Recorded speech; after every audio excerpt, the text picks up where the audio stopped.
много населения мигрировало на Балканы и мигрировало с Балкан. Является ли тому причиной огромная привязанность к материальному благополучию, к более счастливой судьбе? Как вы на это смотрите? И видите ли в том какое-нибудь сходство с русскими, которые также в большом количестве расселены по Европе?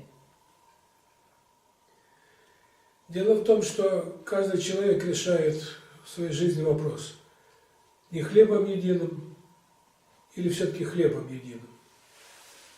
Россия в силу своего положения, предназначения, соединения восточного и западного мышления все время металась, но все-таки душу ставила на первое место.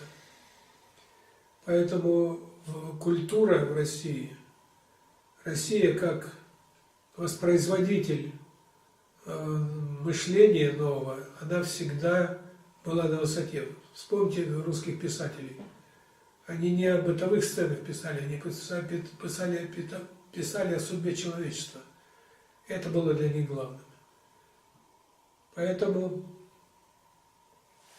сейчас наступает то время, когда если мы не будем думать о нашей душе, о вере, а будем в угоду, так сказать, куску хлеба продавать и отказываться от нравственности, от веры, от своей души и идти за Европой в этом направлении, то любой, кто будет это делать, будет наказан гораздо больше, чем Европа. В принципе, что в Европе произошло? Уже 500 лет идет разложение. С тех пор, когда ввели понятие индульгенции. И человек всегда верил в Бога. Почему? Потому что боялся, что его накажут. Потому что он рассчитывал, что Бог спасет его. А пришли священники и сказали: не бойтесь Бога, Он вас не накажет. Платите деньги, и мы вам выдадим индульгенцию. Бог стал не нужен 500 лет назад в Европе. 500 лет идет распад внутренний, а внешний, наоборот, процветание.